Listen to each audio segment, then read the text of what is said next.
Kwame Mensah had it all. In the heart of Accra, his import and export business, Mensah Global Logistics, was the pride of the port. From China to Dubai, Turkey to the UK, goods moved because Kwame made it happen. He was the king of container deals. His mansion sat in East Legon, gated with high-tech security, and parked inside were a fleet of luxury cars, a black Range Rover Autobiography, a white G-Wagon, and his personal favorite, the cherry-red Bentley Continental. Every time he stepped out, it was in tailored suits flown in from Milan, wrist adorned with a Patek Philippe watch, shoes always polished to a mirror shine. Kwame was the image of success, and he was deeply in love. His wife, ESI, was a stunning beauty, sharp, eloquent, and a well-known corporate lawyer before she left the courtroom life to start a boutique PR agency with his support. He'd said to her once, "Ma ESI, I don't want you working for anyone. You deserve to live like the queen you are." And she did. Hair appointments every week, spa days, designer handbags, trips to Santorini and Seychelles. But beneath all the opulence, one thing evaded them: children. For 8 years, they had tried herbal treatments, prayer camps, IVF rounds in South Africa. They spent millions, but every test came back with disappointment. Eventually, they agreed to stop trying and wait on God's time. Kwame was also a devoted son. His mother, Mama ABA, never had to lift a finger. "Mummy, anything you want, just call me," he'd say, slipping her envelopes thick with Sadies. He even bought his father, Mr. Kojo Mensah, a brand-new Range Rover, despite his father's thriving carpentry business in Kumasi. His younger sister, Adwoa, adored him. He paid her university tuition abroad, got her a Toyota Corolla for school, and wired her money regularly. Then, it all began to crumble. It started with one delayed shipment from China. A supplier defaulted on a large order, 20 containers of electronics that were already paid for by his clients. When the shipment never arrived, panic set in. Clients began demanding refunds. Kwame scrambled to replace the goods, borrowing heavily from banks and private lenders to cover the losses. "I need just one more deal to clear this up," he kept saying to himself, trying to stay calm. But the bad luck didn't stop there. A global shipping backlog delayed another container meant for a top electronics dealer. Lawsuits rolled in like waves during a storm. One by one, clients sued him for breach of contract. The banks came knocking, then banging, then repossessing. First, they took the G-Wagon, then the Bentley. His staff walked out after months of unpaid salaries. The East Legon mansion was auctioned off quietly. He watched in silence the day movers came to remove their Italian furniture. The neighbors stared. ESI cried. That night, he held her close and said, "I'm sorry. I never wanted this for us." They moved into a 2-bedroom apartment in Atabraka. The ceiling leaked when it rained. Mosquitoes feasted on them nightly. The fridge barely worked. There was no more housekeeping staff. ESI, once the madam of brunches and boardrooms, now had to sweep, cook, wash. She hated it. "Kwame, this isn't what I signed up for," she snapped one evening after doing laundry by hand. "I know, ESI. I'm trying. Just give me time," he said, wiping sweat from his brow. One day, she got a call. A top law firm in Cape Town wanted her for a consultancy role.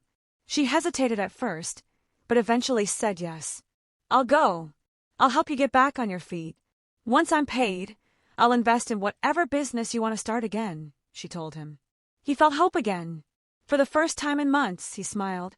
That month, he cooked every night, massaged her feet, helped with her suitcase, and even ironed her clothes. She seemed distant, but he pushed the feeling aside. Then one morning, she left for the airport without telling him, and she didn't return. He waited for hours, called, texted, nothing. That night, he found a white envelope tucked under the old flower vase on the table. His name was written in her elegant handwriting. "Kwame, I wish I had the courage to tell you this face to face, but I know you'd try to stop me. I can't do this anymore. I can't live like this. I'm tired of pretending. I loved you truly, but somewhere between losing the mansion and washing my own clothes, that love started to die. I resented you. I tried not to, but I did. I resented how we went from champagne nights to fufu with no soup. I resented how you smiled like everything would be okay, when clearly it wasn't. You failed us, Kwame. Maybe I'm weak. Maybe I'm selfish. But I refuse to spend the rest of my life struggling. I'm not coming back. I need a new start. Please don't call me. And don't hate me. You gave me the best life once. But I need to find something else now. ESI. Kwame collapsed onto the dusty floor, the letter trembling in his hands. He didn't cry. Not yet. He sat for hours, silent, staring at the wall. The fan buzzed above his head. He hadn't eaten since morning. The ache in his stomach was nothing compared to the hollow silence inside his chest. Adwoa called that evening. Brother, I've been trying to reach you all day. Are you okay? He cleared his throat, trying to sound normal. I'm fine, Adwoa. Just tired. Should I come home? No. Focus on school. I'll be okay. But he wasn't okay. He was broken. The man who once shook hands with ministers, who imported goods by the ton, who was once respected, feared, admired, was now a man with nothing. No wife. No house. No cars. Just a plastic chair, a leaky ceiling, and a letter that broke his spirit. The days after ESI left were the darkest of Kwame's life. At first, he refused to give up. He wasn't the kind of man to sit in self-pity. No, that wasn't how his story was going to end. He had built an empire once. Surely he could rise again. He picked up his cracked phone and started reaching out to old friends. Men he'd once bailed out of trouble. Men he had flown to Dubai, popped champagne with, who had danced at his wedding. Kwame, my brother. Of course, anything you need, they said, voices thick with fake warmth. But when he followed up, when he needed something real, help, contacts, even a small loan, they disappeared. Some never responded. Others read his messages and left them unseen. The bold ones, they insulted him outright. Bro, you still day beg? You were bawling just last year. What happened, chairman? Guy, go and hustle. This life no be charity. Why you day disgrace yourself like this? You fall hand big time.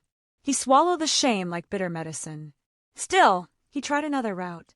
Jobs. Surely someone would hire him. He had 20 years of experience in logistics. He could manage warehouses, supply chains, ports. He could even drive if need be. He printed out CVs, walked into companies, even emailed junior staff from firms he once did business with. But the answers were worse than silence. Some HR officers laughed in his face. Mr. Mensah, this job pays GHC 200 a month. You used to drive a Bentley. Are you serious? Others offered kind rejections. You're overqualified, sir, and we can't afford someone like you. By the third week, his rent was due. He had nothing. With his shoulders sagging and pride bleeding, he boarded a Trotsky and traveled to Kumasi to see his parents. His mother, Mama ABA, opened the door and immediately wrapped her arms around him. Oh, Kwame, my son, look at you, come inside, come inside. She fed him, prayed over him, and begged him to move back home. This is your house too, Let me take care of you now.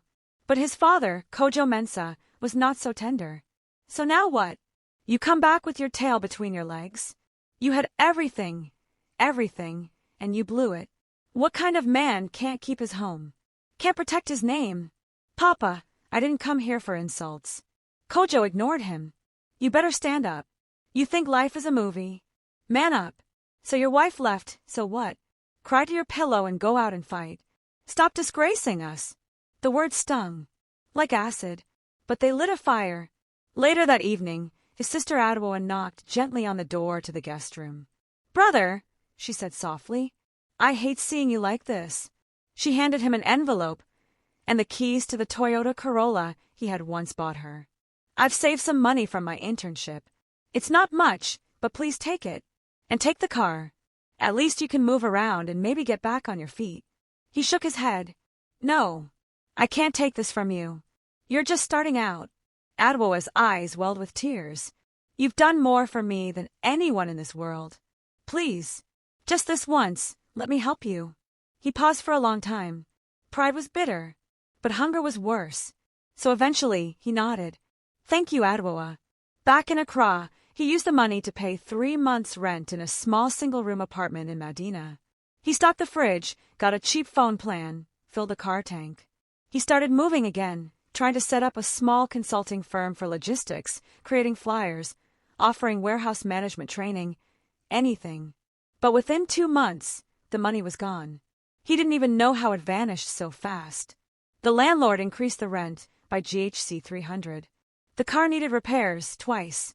Petrol prices had gone up. He had to pay for Wi-Fi, business cards, data, fuel, emergency hospital bills when he developed a stomach ulcer from stress. Every little thing was a new bleeding wound on his fragile recovery. He even borrowed GHC 200 to replace the soles of his old dress shoes. One morning, he opened his wallet and found only GHC 10. The gas was almost out. The rent was due again. Back to square one. He sat on the steps outside his apartment, staring at the morning sun as it rose over the dusty rooftops of Medina. Birds chirped. Life moved on. People passed him, rushing to work or markets. But Kwame sat still. Broke. Alone. Exhausted. His phone buzzed once. A message from MTN. Your balance is too low to complete this action. He tossed the phone aside and sighed deeply. God, is this really how it ends? Kwame didn't leave his apartment for 2 days. He had nothing left to chase. No friends to call. No meetings to attend. No hope to lean on. He stretched his last GHC 10 on gari and sardines. Drank sachet water like it was wine. Then came a knock on his door. 3 quick pounds. Boom, boom, boom. It was the landlord, Mr. Lardy. Kwame, this is the 3rd time. I need my rent, he shouted. No story today, oh. Pay by weekend or you sleep outside. Kwame said nothing. He just nodded. That evening, his phone finally beeped with a message from his bank. Balance, GHC 2.89. He stared at the screen for a long time, then switched it off. With nowhere else to turn, he swallowed his pride and returned to Kumasi. He didn't tell his mother he was coming. He just showed up. She saw him through the window and rushed outside, tears already in her eyes. Oh, Kwame, what happened? You've lost weight, come inside. But his father was sitting in the parlor, his arms crossed. So you've finally come to eat our food. The great businessman, eh? You walk around like a zombie. You think this house is a charity home. Kwame stood frozen. I didn't come to fight, Papa. I just need to rest a bit. Think. Maybe start small here in Kumasi. Kojo laughed harshly. Start small. You, who couldn't even manage millions. If you had sense, you wouldn't be here begging. But no, you were too busy playing big man, buying Range Rovers and wasting money on that woman. Kwame clenched his fists. Don't talk about ESI like that. Kojo rose from his seat. She left you because you're weak. A real man would have found a way. Look at you, running to your mother like a child. You've always been soft. Always needed people to carry you. You think money makes you a man? Now look. Enough. Kwame snapped. You think I don't know I failed? You think I don't hate myself every single day? Kojo stepped closer, eyes blazing. Then maybe you should. Because you're an embarrassment. You've brought shame to this family. You were supposed to be our pride. His mother stepped in between them. Kojo, stop this. He's still your son. Kojo shook his head and pointed at Kwame. Not my son. Not this version. The Kwame I raised would have never ended up like this. Kwame's chest tightened. His throat burned.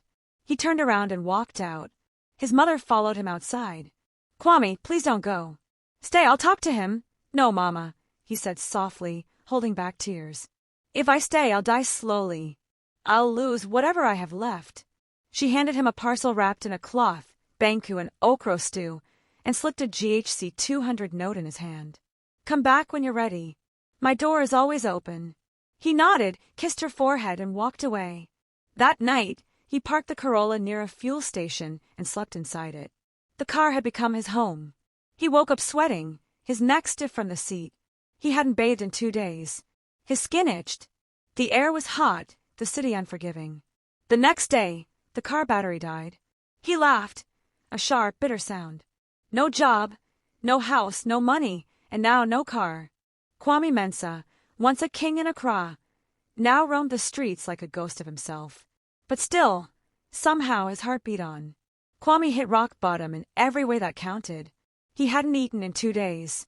The Corolla had been towed from where he parked it, and he didn't have the GHC 500 required to get it back. He'd knocked on a few warehouse doors that morning, asking if they needed a casual laborer. One man looked him up and down and laughed. "I fit hire you? You go work with these hands way never carry cement before. Oga, a bag carrier while ago." By evening, the world looked blurry. His stomach groaned louder than the passing Trotskys. He walked aimlessly through East Legan, his old stomping grounds, now nothing but a mocking reminder of who he used to be. The places he used to eat, the clubs he used to throw parties in. He sat on a pavement near a street light, head in his hands, broken. "God," he whispered, "please. I'm tired. I have nothing left. I've begged. I've tried. If you're there, please do something. Do anything." Tears streamed down his cheeks, uncontrollable, heavy, desperate. And then his phone vibrated. A message. From Amma Danso, it said, "Mr. Mensah, is this still your number?" He stared at it, confused, then replied, "Yes." Seconds later, his phone rang.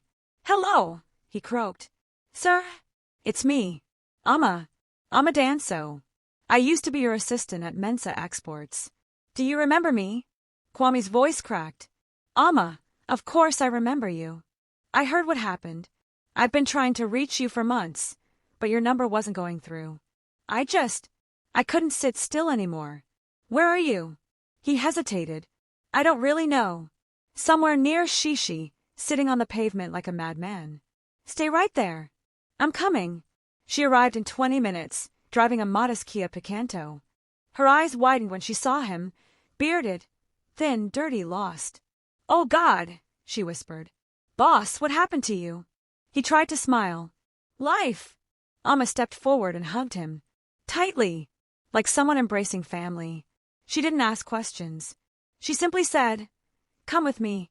Her apartment was in Adenta, modest but clean and cozy. 2 bedrooms, simple furniture, a few houseplants, and a warm smell of jollof rice from the kitchen. "You can take the guest room," she said. "You'll stay here until you figure things out." "Amma, I can't let you." "You will," she said firmly. "You took a chance on me when I was just a girl from Assamankeys with no degree and no fancy accent. You trained me, paid me well, respected me, even when I messed up. Let me help you now." Kwame's throat tightened. He nodded silently. Amma became the anchor he never knew he needed. She cooked for him, washed his clothes, ironed his shirts, made him tea before bed. She didn't treat him like a fallen king. She treated him like a man who still mattered. "Kwame," she said one night over dinner, "you're still that brilliant, powerful man. This is just a storm. It will pass." He looked at her, barefaced, radiant, dressed in a simple wrapper, and felt a surge of gratitude he couldn't express. They spent nights talking, about the past, about business, about ideas.